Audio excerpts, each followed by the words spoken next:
Hello friends, welcome to my channel education with Gaurav. मेरे इस channel पर एक बार फिर से आप सभी का स्वागत है। दोस्तों, आज की वीडियो के अंदर जो है हम रीजनिंग के कुछ क्वेश्चंस डिस्कस करने वाले हैं और साथ के साथ हिंदी के क्वेश्चंस जो हैं डिस्कस करने वाले हैं।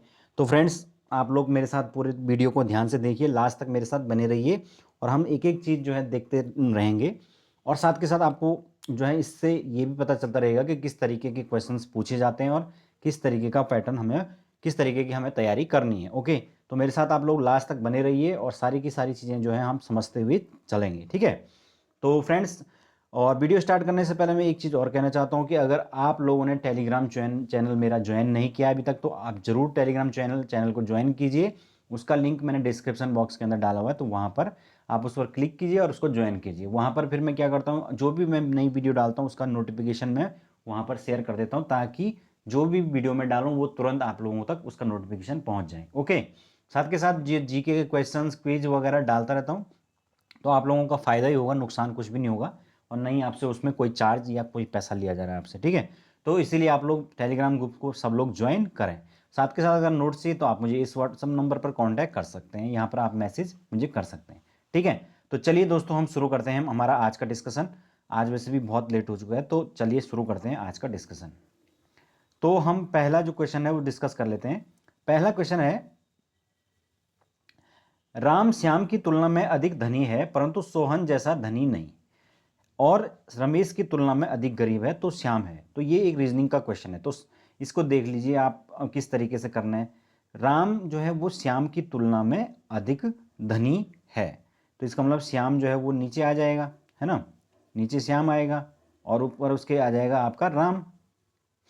और वो कह रहे हैं परंतु सोहन जैसा धनी नहीं है। ठीक है, तो जो राम है वो श्याम से तो धनी है लेकिन सोहन जैसा नहीं है, तो सोहन इसके ऊपर आ जाएगा। और रमेश की तुलना में अधिक गरीब है। ठीक है, तो फ्रेंड्स, जो यहाँ पर बात हो रही कि रमेश की तुलना में अधिक गरीब है, तो ये बात राम की हो रही है। राम जो है वो श्याम की तुलना में तो अधिक धनी है, लेकिन सोहन जितना वो धनी नहीं है, लेकिन वो रमेश की तुलना में अधिक गरीब है। तो इसका मतलब यहाँ कहीं बीच में कहाँ क्या आ जाएगा, रमेश आ जाएगा, है ना। तो फ्रेंड्स, हमें फाइनली बताना है कि श्याम क्या है। तो आप देख सकते हैं कि श्याम सबसे नीचे है, तो श्याम क्या है, यहाँ पर पहला है रमेश की तुलना में अधिक गरीब है, सोहन की तुलना में अधिक धनी है। अरे दिख भी नहीं रहा, इससे कलर इसमें चेंज करते हैं हम, इससे दिखेगा। तो अब दिखेगा इसमें पूरी तरीके से। तो फ्रेंड्स, यहाँ पे देखिए, रमेश की तुलना में अधिक गरीब है, सोहन की तुलना में अधिक धनी है, तीसरा है सोहन की तरह गरीब है, और चौथा है रमेश की तुलना में अधिक धनी है। तो बताइए इसका सही आंसर क्या होगा। तो इसका राइट आंसर हो जाएगा, ये क्या है, रमेश की तुलना में अधिक गरीब है। आप देख सकते हैं कि रमेश तो यहाँ कहीं बीच में है और श्याम जो है वो सबसे नीचे है, तो श्याम क्या हो गया, रमेश की तुलना में अधिक गरीब हो गया, इसीलिए श्याम क्योंकि सबसे नीचे है। तो इस तरीके से हम इसको सॉल्व कर सकते हैं। चलते हैं आगे। अगला क्वेश्चन है हमारे पास, एक घड़ी एक दिन में 15 मिनट आगे हो जाती है, इसे 12 बजे दोपहर में सही समय पर रखा गया है, यह 4 बजे प्रातः कितना समय बताएगी। ठीक है, तो भाई ये जो है घड़ी की बात है, तो घड़ी जो है वो एक दिन में जो है वो कितने आगे हो रही है, आपका 24 घंटे का दिन होता है और उसमें ये 15 मिनट आगे हो रही है। ठीक है, अब यहां पर बताइए कि 12 बजे जो है वो घड़ी सेट है, घड़ी को दोपहर 12 बजे में सही समय पर रखा गया, तो 12 बजे से और रात के 12 बजे तक कितना टाइम हुआ, 12 घंटे हो गए। और फिर अगले सुबह 4 बजे, समझ रहे हो आप, तो अगले सुबह जो है 4 बजे तक कितने घंटे हुए, 12 में 4 और जोड़ दो तो कितने, 16 घंटे हो गए टोटल, है ना, क्योंकि वो अगले सुबह 4 बजे की बात कर रहा है, तो हमारे पास टोटल घंटे जो हैं वो 16 घंटे हो गए। अब हमें पता है कि भाई जो है वो एक दिन में घड़ी जो है वो 15 मिनट आगे हो जाती है, तो एक घंटे में कितना आगे होगी, एक घंटे में 24 मिनट होते हैं, तो डिवाइड कर दो, सॉरी, एक घंटे में जो है वो हम उसको डिवाइड करेंगे, क्योंकि बात हो रही है 24 घंटों की। ठीक है ना, तो 24 घंटे जो है वो एक दिन की होगी, तो एक दिन के निकालने के लिए हम क्या करेंगे, जो 15 मिनट मतलब एक दिन का है उसको हम 24 से डिवाइड कर देंगे, इस तरीके से निकालेंगे। तो हमने ये एक घंटे का निकाल दिया, तो इसको हम, जब हम चाहे तो हम इसको काट सकते हैं, अगर हम नहीं काटना चाहते तो ऐसे ही रहने दीजिए। अब हम सीधे सीधे क्या निकाल सकते हैं कि 16 घंटे में वो कितना आगे जाएगी, तो 16 घंटे में आगे जाने के लिए हम क्या करेंगे, देखिए यहाँ पर 16 घंटे में कितना आगे जाएगी, 16 घंटे टोटल हो गया 12 बजे से रात के 12 बजे तक और सुबह के 4 बजे तक। और हमने जो निकाला है वो क्या है कि 15/24, क्योंकि 15 जो है वो मिनट आगे खिसक रही थी 24 घंटे में, ठीक है ना। तो इस तरीके से ही हमने एक इक्वेशन बना दी। अब इस इक्वेशन को सॉल्व कर लीजिए। कैसे करेंगे, 4 से कर लीजिए, 4 को 6 बार जाएंगे, 4 छके 24, 4 चक्को 16, ओके। और उसके बाद फिर से 3 से चला जाएगा, 3 दूनी 6, 3 पंजे 15, और 2 से फिर चला जाएगा, 2 दूनी 4, तो 5 दूनी 10। तो इसका मतलब ये हमारे पास आया 10 मिनट, ठीक है। इसका मतलब होगा कि 10 मिनट वो घड़ी जो है वो आगे चली गई है। तो फ्रेंड्स इसको 10 मिनट आगे कर लीजिए, तो यहाँ पर 4 बजे में 10 मिनट जोड़ेंगे तो कितना होगा, 4:10। तो इस तरीके से सुबह 4 बजे वो घड़ी 10 मिनट आगे जा चुकी होगी। हमें इस प्रकार से ये क्वेश्चन निकालना है। चलते हैं आगे। नेक्स्ट है हमारे पास अगला, 5 विद्यार्थियों ने एक परीक्षा में निम्नलिखित अंक प्राप्त किए। यह इस तरीके से ये अलग अलग अंक दे रखे हैं 5 बच्चों के। हमें निकालने हैं प्राप्त अंकों की माध्यिका ज्ञात कीजिए, ठीक है। तो फ्रेंड्स माध्यिका ज्ञात करने के लिए हम क्या करते हैं, सबसे पहले अंकों को बढ़ते हुए क्रम में अरेंज कर लेते हैं। जैसे सबसे कम छोटा अंक इसमें क्या है, 95 है ना। सबसे छोटा क्या है, 95। फिर उसके बाद क्या है, 102। फिर तीसरा है हमारे पास 125, और चौथा है हमारे पास 128, और पांचवा है 140। तो इस तरीके से हमने ये अरेंज कर लिया। अब हमारे पास देखो टोटल टर्म्स कितनी है, 1 2 3 4 5 है ना, सॉरी 6 है ना, 1 2 3 4 5 है यार, 6 कह रहा हूं मैं। तो 5 हमारे पास टर्म्स है। तो माध्यिका के लिए एक फॉर्मूला आता है, वो आपको याद रखना है यार, इससे हो लिखने का सीन खराब है इससे। तो माध्यिका जो फॉर्मूला है वो क्या होता है, n+1/2, नंबर ऑफ टर्म्स +1/2। तो नंबर ऑफ टर्म्स यहाँ पर कितनी है, 5 है, और +1/2, ठीक है। तो 5 + 1 यानी कि 6/2 करेंगे तो कितना होगा, 3। यानी कि जो तीसरा टर्म है वो माध्यिका वाला होगा। तो तीसरा टर्म देखिए इसमें कौन सा है, पहला दूसरा तीसरा कौन सा है, 125। इसलिए इसका राइट आंसर होगा ऑप्शन सी, 125, ठीक है। तो राइट आंसर क्या होगा, 125। इस तरीके से हम माध्यिका निकाल सकते हैं, जिसको मीन भी कहते हैं हम, ठीक है। चलते हैं आगे। अगला क्वेश्चन है हमारे पास, कौन सा विकल्प निम्नलिखित का उत्तर होगा यदि, अब देखिए यहाँ पे कुछ रिलेशंस दे रखे हैं, 2 = 5, 4 = 18। तो हमें इसमें रिलेशन बताना है, तब हम आगे के रिलेशन बता सकते हैं। तो ये ज़्यादा मुश्किल नहीं है। 2 का स्क्वायर कर रखा है, प्लस उसमें 1 कर रखा है, फिर 2 का दुगुना कर रखा है, फिर उसमें 1 कर रखा है, 4 का फिर स्क्वायर कर रखा है, हाँ स्क्वायर ही कर रखा है, 4 चौको 16, और फिर 2 उसमें 18, फिर 6 छक्का 36, और उसमें 3 जोड़ा हुआ तो ये 39 हो गया। 8 8 64, 64 में फिर 4 जोड़ा हुआ। तो ऐसे ही इसमें 10 का स्क्वायर करेंगे तो 100, और उसमें क्या जोड़ देंगे, 5 जोड़ देंगे। तो इस तरीके से ही 105 राइट आंसर हो जाएगा, ठीक है। इस तरीके से हमें क्या करना है, पहले जो पिछले वाले हैं उनके रिलेशंस फाइंड करने हैं, और आगे फिर उसी प्रकार का रिलेशन स्टैब्लिश होगा। नेक्स्ट है हमारे पास, निम्नलिखित श्रृंखला में अगली 2 संख्याएं ज्ञात कीजिए। तो ये एक श्रृंखला दे रखी है। तो फ्रेंड्स हमें इसमें देखना होता है कि क्या पैटर्न फॉलो हो रहा है। अब हम देख सकते हैं कि प्लस हो रहा है, माइनस हो रहा है, मल्टीप्लाई हो रहा है, लेकिन यहाँ पर हमें कुछ चीज़ें एनालाइज करनी पड़ती है। जैसे कि अगर नंबर जो है वो देखिए यहाँ पर पहले कम है, फिर अचानक से बढ़ गया, फिर कम हो गया, फिर बढ़ गया। तो यहाँ पर 2 संभावनाएं हो सकती हैं, या तो अल्टरनेटिव जो है इनके बीच में कोई रिलेशन होगा, यानी कि फर्स्ट का थर्ड से, थर्ड का इस तरीके से, या फिर इनके बीच में मल्टीप्लिकेशन का रिलेशन होगा, क्योंकि नंबर बढ़ घट बहुत तेजी से रहे।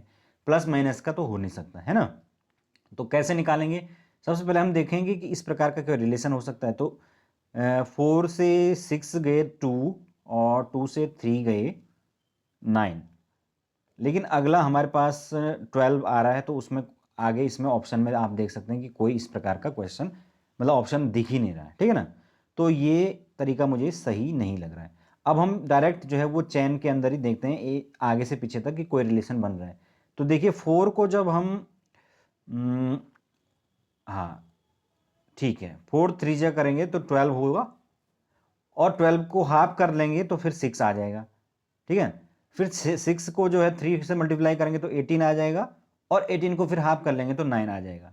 तो अगेन हम क्या करेंगे, अब जब हर बार ये 3 से मल्टीप्लाई करा तो हम भी 3 से ही करते हैं, तो 9 को हम 3 से मल्टीप्लाई कर देंगे तो कितना आ जाएगा, 27 आ जाएगा, और 27 का आधा क्या हो जाएगा, 13.5, है ना। तो अगला जो टर्म्स है वो क्या हो जाएगा, 27 और 13.5। तो इस तरह ये हमारा राइट आंसर हो जाता है। ठीक है, चलते हैं आगे। हाँ, अगला क्वेश्चन है ये हमारा उससे है, डेट्स वाली से। मोहन का जन्म 29 फरवरी 1960 को हुआ, फरवरी 1976 तक वो कितने जन्मदिन मनाएगा। ठीक है, तो फ्रेंड्स इस तरीके के क्वेश्चंस में आपको पहले सोच समझ के जो है चीज़ें करनी होती हैं। देखिए यहाँ पर उन्होंने घुमाने के लिए क्या दिया हुआ है, जो जन्मदिन है वो 29 फरवरी दिया हुआ है। तो 29 फरवरी आप जानते हैं कि साल में जो लीप ईयर होता है, और वो क्या होता है, 4 साल में एक बार आता है। तो बताइए कि भाई फरवरी 1976 तक कितनी बार आएगा। तो 60 में पहली बार उसका बर्थडे आया, फिर उसके बाद 64 में अगला बर्थडे आएगा, फिर उसके बाद 68 में आएगा, है ना। तो पहला, दूसरा, तीसरा हो गया, और 68 के बाद जो है वो आ, आ, हाँ ठीक है। तो देखिए आप यहाँ पर फिर से गिनना पड़ेगा, 64 में उसका पहला बर्थडे आया है, और हाँ तो उसके बाद कह रहा ना वो कि वो कितने जन्मदिन मनाएगा। 64 में पहला, 68 में फिर दूसरा, फिर 68 में 4 जोड़ेंगे और तो कितना होगा, 72, और 72 में उसने तीसरा मनाया, और 72 में फिर 4 और जोड़ेंगे, 76, तो फिर चौथा मनाया। तो इस तरीके से उसने टोटल 4 बर्थडे जो है उसके बाद मना दिए। ठीक है, तो फ्रेंड्स इसीलिए यहाँ पर राइट आंसर हो जाएगा ऑप्शन 4। इस तरीके से हम देख सकते हैं इसको, क्योंकि यहाँ पर अब जो है वो जल्दीबाजी में अगर कोई करेगा तो वो क्या करेगा, सीधे 60 में जो है वो 16 जोड़ देगा और इसको टिक मार के आ जाएगा। तो इस तरीके के क्वेश्चंस हमें देख के चलने पड़ेंगे। चलते हैं आगे। नेक्स्ट है, गौरव से परिचय कराते हुए, देखिए मेरा ही नाम यहाँ पर आ चुका है। गौरव से परिचय कराते हुए एक स्त्री ने कहा कि इसके ससुर के पिता मेरे ससुर हैं। तो गौरव का इस स्त्री से क्या संबंध है। देखिए एक स्त्री है कोई, और उसको गौरव ने कहा ओ स्त्री कल आना, मतलब ऐसा नहीं कहा, तो मजाक कर रहा हूँ मैं। यहाँ पर देखिए आपको कुछ रिलेशन बनाने पड़ेंगे। तो कह रहा है कि गौरव का परिचय कराते हुए एक स्त्री, सपोज ये स्त्री है, और उन्होंने जो है मेरा परिचय कराते हुए कहा कि क्या कहा, इसके ससुर के पिता। तो जैसे ये औरत है, इसने मेरे लिए कहा ना, तो ये गौरव है, और ये गौरव की कोई वाइफ होगी, हालांकि है नहीं। तो गौरव की वाइफ के जो पिताजी होंगे, फादर, वो उसके ससुर होंगे। तो वो कह रहे हैं कि इसके ससुर के पिता मेरे भी ससुर हैं। ठीक है,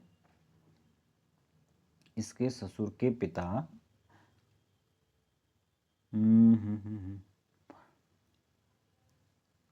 अच्छा अच्छा, ठीक है।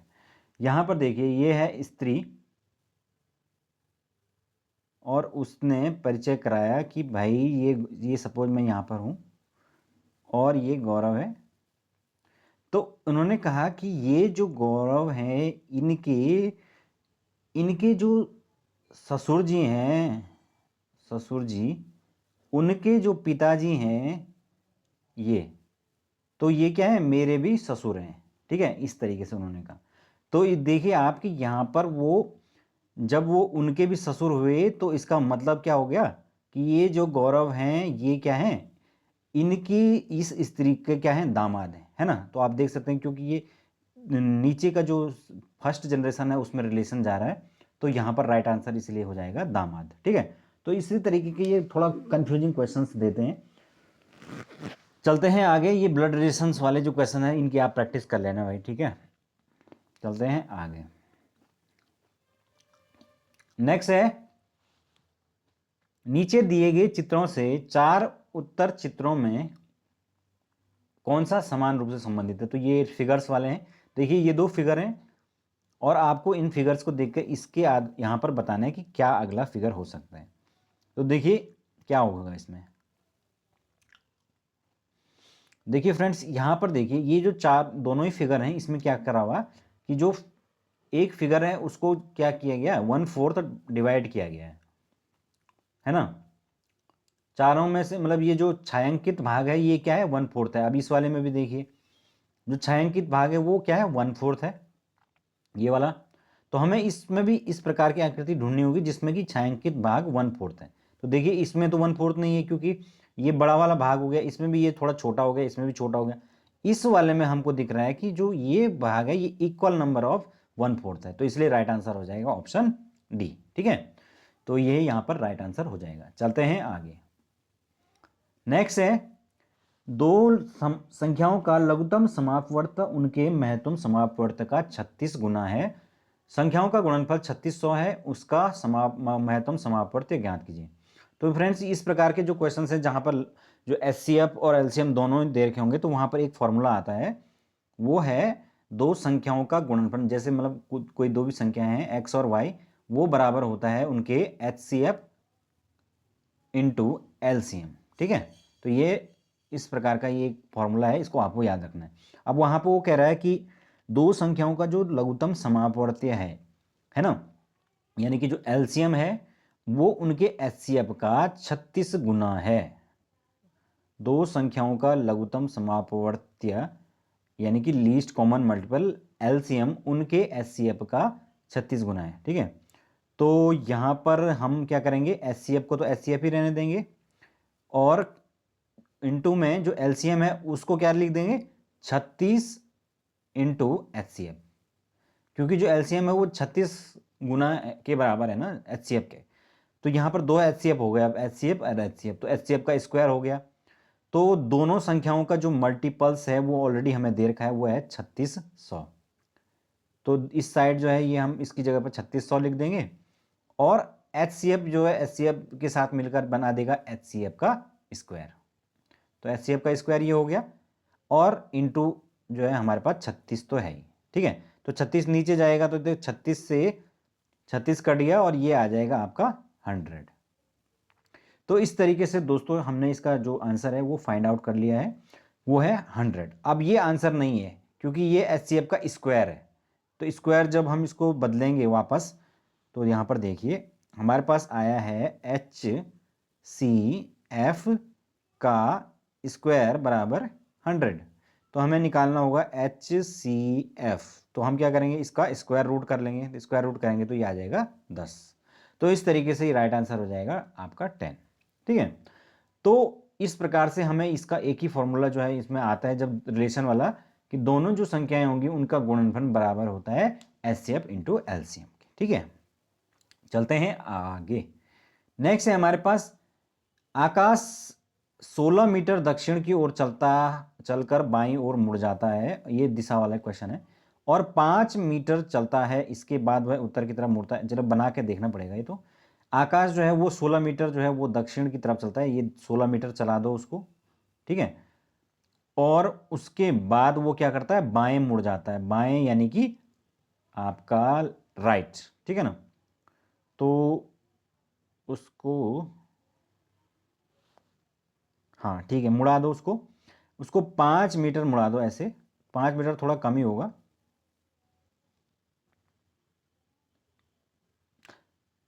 अरे बायां, हाँ ठीक है 5 मीटर मुड़ा दिया। इसके बाद वह उत्तर की ओर मुड़कर 7 मीटर, तो देखिए 5 मीटर के बाद उत्तर की ओर उसको मुड़ा दो, ये 7 मीटर आपका चल गया अभी। ठीक है, तो फ्रेंड्स ये 16 है तो इसके आधा आधा ही बनाना, ये 7 ऐसा नहीं कि आपने 7 बिल्कुल ऊपर तक पहुंचा दिया। तो 7 मीटर चलता है, फिर वह दाएं ओर मुड़कर कितने मीटर है ये, अब ये फिर यहाँ पर कन्फ्यूजन हो गया, ये दाएं यहाँ पर, अरे यार ये 16 और फिर से देखना पड़ेगा, 12 है ना ये। अच्छा ये नीचे आए हम 16, फिर हम चले 5, फिर ऊपर चले 7, और फिर यहाँ पर लिखना भी पड़ेगा इनको, नीचे आए हम 16 और यहाँ पर हम चले 5 और ऊपर चले 7। ठीक है, फिर दाएं मुड़कर हम चलेंगे 12 मीटर, और फिर वो बाएं ओर मुड़कर 9 मीटर चलता है, तो बाएं ओर मुड़ा दो और 9 मीटर चला दो, तो ये 9 मीटर। तो आप देख सकते हैं कि 9 मीटर अगर ये ऊपर चढ़ेगा और 7 मीटर ये ऑलरेडी चढ़ चुका है, तो ये यहाँ तक लगभग 16 के बराबर ही आ गया है ना, तो ये पूरा आ चुका है ना। तो हमें बताना है कि अब वो आपने आरंभिक समय से कितना चला। तो बताइए भाई, यहाँ से यहाँ तक चलो 5 चला था और ये 12 चला है ना। ये अगर यहाँ से यहाँ तक पूरा देखिए तो ये 12 है, तो 12 और 5 17 हो गए। तो इस तरीके से हमने देख लिया कि ये अपने आरंभिक स्थान से लास्ट तक कितना चला, 17 चला। तो राइट आंसर हो जाएगा यहाँ पर 17 मीटर। ओके, इस समय वो अपने शुरू वाले चलने के स्थान से कितना दूर है, तो 17 मीटर की दूरी पर, 17 मीटर ईस्ट में है। इस तरीके से ये, इसमें तो आपको बस दिशाओं का पता होना चाहिए, तो आप अपने हिसाब से इसको कर सकते हैं। नेक्स्ट है निम्नलिखित चित्रों में त्रिभुजों की संख्या कितनी है। तो फ्रेंड्स ये गिनने वाला है, तो इसमें गिनने वाले में बड़ा कन्फ्यूजन रहता है। तो देखिए इसको गिनिए। पहले तो ये एक डब्बे में 4 सीधे सीधे दिख रहे हैं ना, तो 4 और 4 8 और 4 12, 4 16, 16 तो ये हो गए सीधे सीधे। अब हम और बाकी जो बड़े वाले हैं उनको देखेंगे। ये जो इस प्रकार का बन रहा है और ये जो इस प्रकार का बन रहा है, 2 ये बन गए, तीसरा ये बन गया और चौथा ये बन गया। तो इस प्रकार से ये 4 इसमें फिर से बन गए। तो 4 इसमें बनेंगे, 4 इसमें भी बनेंगे, 4 इसमें, तो हो गए कितने, 16। और 16 पहले बन गए थे, तो 16 और 16 32, तो ये हो गए। अब हमें देखना है कि और क्या क्या छुपा हुआ है। तो देखिए इसमें अगर हम ये बड़ा वाला देखते हैं तो ये हो रहा है, फिर इस प्रकार का एक ये बड़ा वाला ये हो रहा है ना। फिर हम आगे बढ़ते हैं तो ये हो रहा है, फिर जो है हम देखते हैं कि ये हो रहा है ना। और हाँ, फिर एक ये भी है। तो कितने हो गए ये आपके, 32 तो पहले हो गए थे, और लगभग ये आपका 1 2 3 4 5 6, तो लग 6 और जोड़ दो इसमें, तो 32 में 6 और जोड़ देंगे तो कितना हो जाएगा, 38। तो इस तरीके से ये टोटल इसमें त्रिभुज कितने काउंट हो रहे हैं, 38 हो रहे हैं, है ना। तो फ्रेंड्स इसका राइट आंसर होगा ऑप्शन डी। तो इस तरीके से आपको ये काउंट करने होते हैं, इसमें बहुत सावधानी रखनी पड़ती है क्योंकि बहुत कन्फ्यूजिंग होते हैं ये। नेक्स्ट है हमारे पास अगला क्वेश्चन, ये आपके वाला है, कोडिंग डिकोडिंग से रिलेटेड है।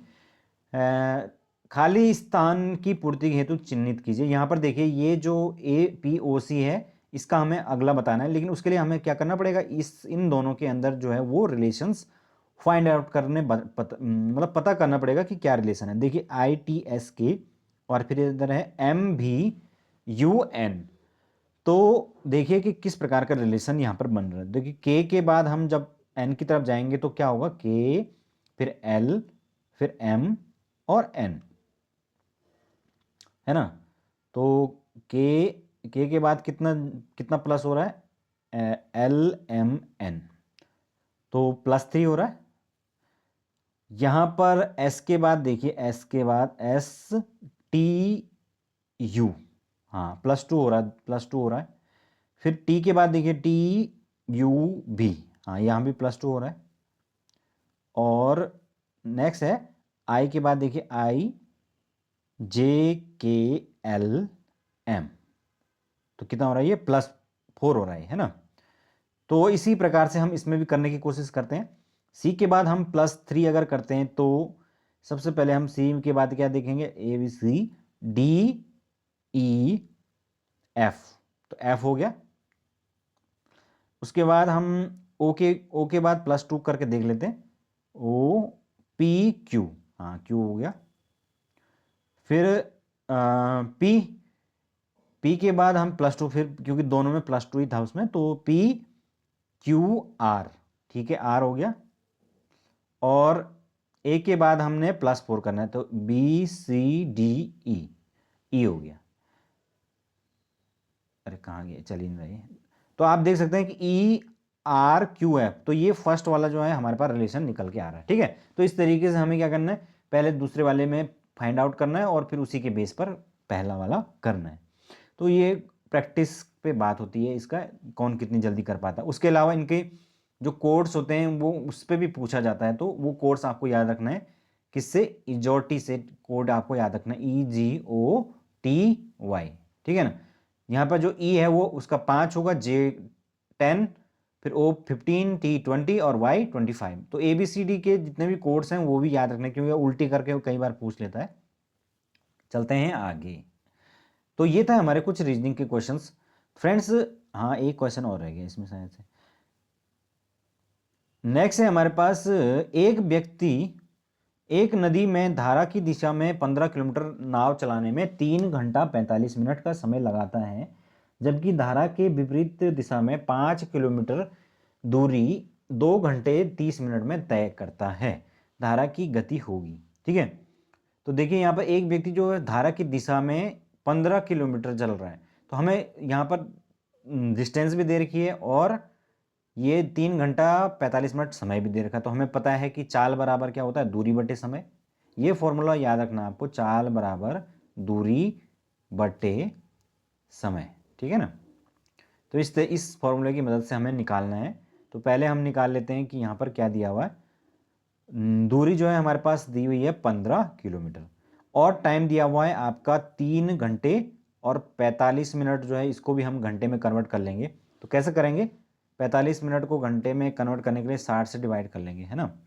तो देख लीजिए आप, 15 3 45 और 15 चौकू 60, तो 3 3/4। ठीक है ना, तो 3 सही 3/4 हो गया। इसको आप ये मिश्रित भिन्न है, इसको सामान्य भिन्न में कन्वर्ट कीजिए, तो ये क्या हो जाएगा, 4 3 12 3 15/4, तो 15/4 हो गया ये। और 4 ऊपर जाएगा, 15 से 15 कैंसिल, तो इसका मतलब आंसर हमारे पास निकल आ जाएगा 4। तो फ्रेंड्स हमारी जो डाउनवर्ड स्ट्रीम है वो आपकी निकल के आ गई 4। ठीक है, उसकी जो चाल है। अब हम दूसरा देखते हैं, धारा के विपरीत दिशा में 5 किलोमीटर दूरी 2 घंटे 30 मिनट में तय करता है। तो धारा के विपरीत दिशा में के लिए भी हम क्या निकालेंगे, चाल निकालेंगे। अगेन वही फॉर्मूला अप्लाई होगा, चाल बराबर दूरी बटे समय। दूरी यहाँ पर दे रखी है अब 5 किलोमीटर, 5 किलोमीटर, और अगेन हम पर टाइम है 2 घंटा 30 मिनट, तो 2 घंटा यहाँ पर लिख दिया मैंने, और 30 मिनट यानी कि 60 मिनट यानी 1, तो 30 मिनट 1/2 हो जाएगा, है ना। तो सीधे सीधे 1/2 कर सकते हैं आप इसको। तो इसको फिर से कन्वर्ट कीजिए, तो 2 दूनी 4 और 1 5/2। तो ये कन्वर्ट करने के बाद क्या हो जाएगा, 5/2, 5 से 5 कट गया, तो यहाँ ऊपर आ गया 2। तो इस तरीके से हमने अपवर्ड और डाउनवर्ड दोनों स्ट्रीम्स निकाल दिए। ठीक है, अब हमें निकालना है कि नदी की धारा की गति क्या होगी। तो इसके लिए जो है वो फॉर्मूला होता है कि downward stream minus upward stream upon 2, ये फॉर्मूला होता है। तो फ्रेंड्स डाउनवर्ड स्पीड जो हमारी है वो निकल के आ गई है 4, और अपवर्ड है 2, और अपॉन में 2, तो 4 में से 2 गया 2, अपॉन में 2, तो ये आ गया 1। तो इसका राइट आंसर हो जाएगा 1 किलोमीटर प्रति घंटा। तो ये फोर्थ जो ऑप्शन है ये राइट आंसर हो जाता है। नदी की धारा की गति जो है वो 1 किलोमीटर प्रति घंटा होगी। ठीक है, तो इस प्रकार से ये जो बोट एंड स्ट्रीम्स वाले हैं, टाइम एंड वर्क वाले हैं, इस प्रकार के क्वेश्चंस आपको करने ही पड़ेंगे। चलते हैं आगे। अब हम हिंदी के कुछ क्वेश्चंस डिस्कस कर रहे हैं। फ्रेंड्स हिंदी के अंदर पहला जो क्वेश्चन हमारे पास आया है वो है, तबेले की बला बंदर के सिर, इस लोकोक्ति का क्या अर्थ है। तो हमें बताना है कि इस लोकोक्ति का क्या अर्थ है। पहला है कुसंगति से कलंक लगता है, दूसरा है अपना काम दूसरों पर कराना, दूसरा दोषी कोई फंसे कोई और चौथा इनमें से कोई नहीं। तो देखिए यहाँ पर हम जानते हैं कि इसका मतलब क्या हो सकता है, दोषी दूसरा और फंसे कोई और, है ना। क्योंकि तबेले की बला बंदर के सिर, यानी कि किसकी बला थी और किसके सिर लगी वो। नेक्स्ट है हमारे पास, जस दूल्हा तस बनी बारात। तो ये तो सिंपल है कि भाई जैसा मनुष्य होगा वैसे ही उसकी सहयोगी भी होने, है ना। हम जानते हैं कि हमारे जो सहयोगी होते हैं, हमारे जो मित्र यार, जो भी हमारे लोग होते हैं हमारे आसपास, वो किस प्रकार के होते हैं, जैसे हम होते हैं वैसे ही वो भी होते हैं। जिस प्रकार की कंपनी जो है हमें पसंद है, हम उसी के बीच में रहना पसंद करते हैं, है ना। चलते हैं आगे। आगे क्वेश्चन है संधि से। फ्रेंड्स नेक्स्ट जो क्वेश्चन है हमारे पास उसमें दे रखा है यद्यपि। यद्यपि शब्द का संधि विच्छेद है। तो फ्रेंड्स यद्यपि को हम कैसे संधि विच्छेद कर सकते हैं, यदि प्लस अपि, है ना। तो यहाँ पर देखिए, यहाँ पर हमने इसको जब संधि विच्छेद किया, इसको वापस जब हम करेंगे तो क्या होगा, यदि के बाद ई आ जाएगा लास्ट में, यदि में ई आता है ना लास्ट में, और ई, और यहाँ पर अ इसका पहले आया, तो ई प्लस अ, तो ई प्लस जो अ है वो आपस में मिलकर क्या हो जाएगा, जब ई प्लस अ आपस में मिलकर य बना देते हैं तो उसमें कौन सी संधि आ जाती है? वो आ जाती है आपकी यण संधि। ठीक है, तो ये यण संधि का एक उदाहरण है और यहां पर हमने देखा कि किस प्रकार से इसने डिवीजन हुआ है, यदि प्लस अपि यद्यपि। ओके, नेक्स्ट है हमारे पास नील गाय शब्द का समास विग्रह है। तो पहला है नीली है जिसकी गाय, दूसरी नीली है, तो आप बताइए कौन सा होगा? 1 मिनट पॉज कीजिए और फिर सोच के बताइए। तो नील गाय का क्या होगा? नीली है जो गाय, है ना, क्योंकि यहां पर ये जो है वो इसमें दो इस तरीके से तोड़ कर देखिए इसको, नील गाय। तो यहां पर इनमें पहला जो पद है इसका वो है नील और दूसरा है गाय। तो जो गाय है उसकी विशेषता कौन बता रहा है? वो नील बता रहा है कि वो नीले कलर की गाय है। तो यहां पर दोनों ही जो पद हैं, प्रथम पद और उत्तर पद, इनमें विशेषण और विशेष्य का संबंध है। और जब प्रथम पद और उत्तर पद में जो है वो विशेषण और विशेष्य का रिलेशन होता है तो कौन सा समास होता है? आपका कर्मधारय समास होता है। ठीक है, तो यहां पर जो समास है वो है कर्मधारय। तो ये भी आपको याद रखना है कि कर्मधारय जो समास है वो कहां पर यूज होता है। ठीक है, तो ये है आपका। आगे चलते हैं। नेक्स्ट है, ये तो आसान क्वेश्चन है, हर्ष का जो विलोम है वो क्या है? सभी जानते हैं कि हर्ष का विलोम क्या होता है? विषाद होता है। नेक्स्ट है, निम्नलिखित शब्दों में से कौन सा शब्द तत्सम है? तत्सम, तो तत्सम का मतलब सीधे सीधे एक समझ लो, जो संस्कृत के वर्ड या संस्कृत जैसा आपको दिखेगा वो तत्सम हुआ है।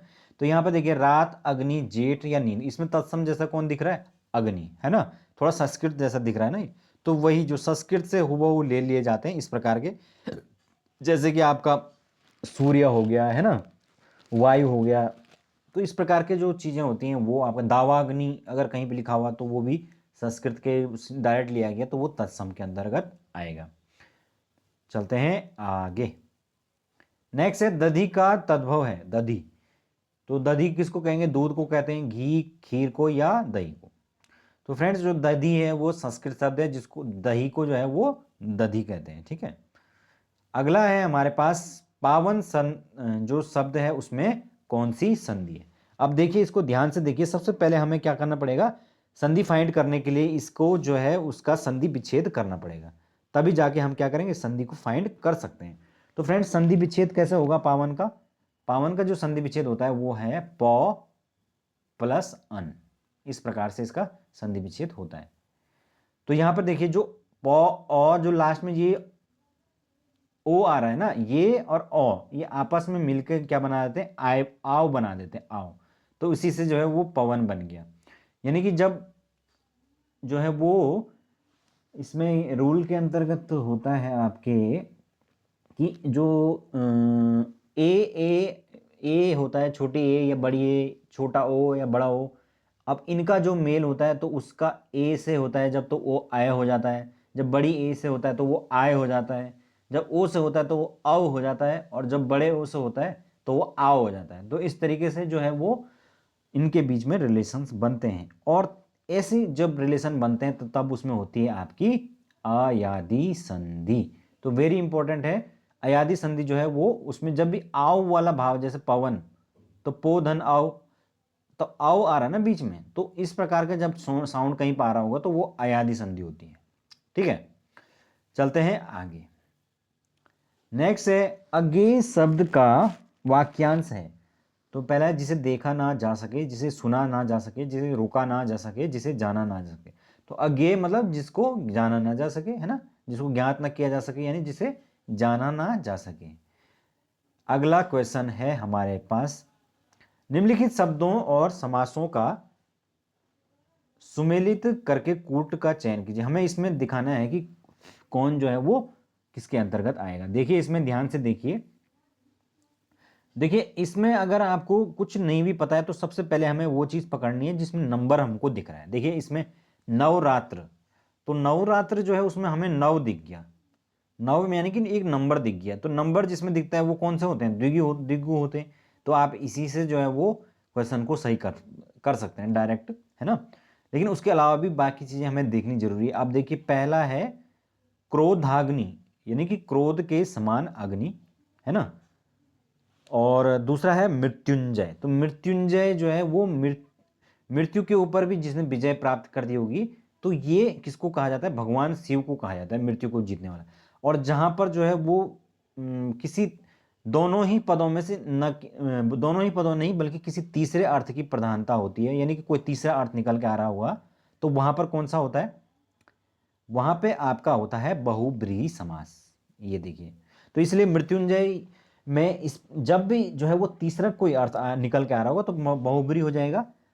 और जो है बचा कौन फिर? यहाँ पर हमारे पास क्रोधाग्नि बचा।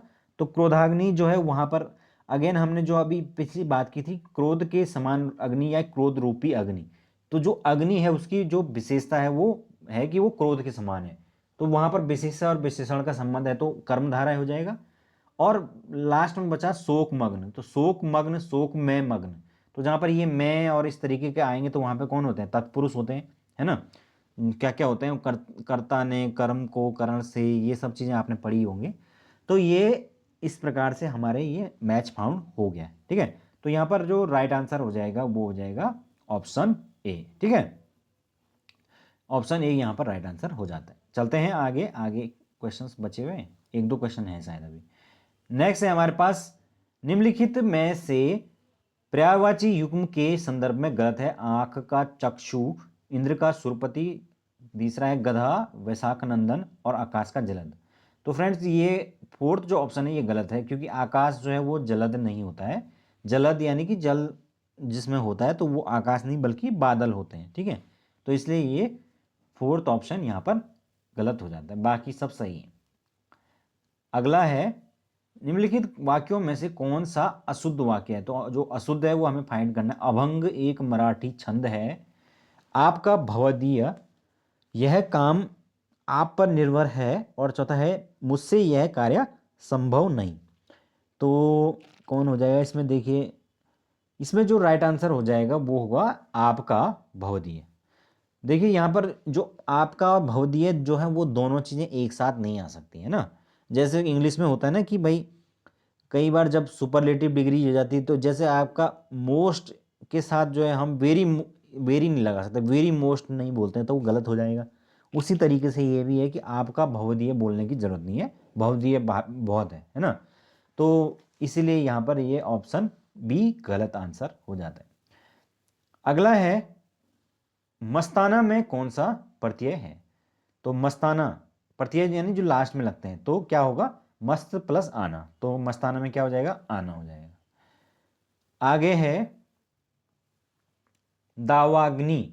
दावाग्नि शब्द निम्नलिखित में से किस वाक्यांश के लिए है? तो पहला है जंगल में लगने वाली आग, दूसरा है जंगल में स्वयं लगने वाली आग, तीसरा है भूख की आग, या ये सभी। तो फ्रेंड्स आप सब जानते हैं दावाग्नि जो है वो जंगल में जो लगने वाली आग है उसके लिए प्रयुक्त किया जाता है। तो जो आग है उसके लिए पर्यायवाची भी है, दावानल भी प्रयोग किया जाता है, आपने देखा होगा। पर्यायवाची शब्द जो है वो पढ़ लेना भाई। जो ये आकाश हो गया, जल हो गया, कमल हो गया, ये कुछ इंपॉर्टेंट कम से कम 40 से 50 ऐसे होंगे जो कि एग्जाम में अक्सर पूछ लिए जाते हैं। तो इनके सारे के सारे कम से कम 5-7 पर्यायवाची आपको पढ़ने पड़ेंगे, ठीक है।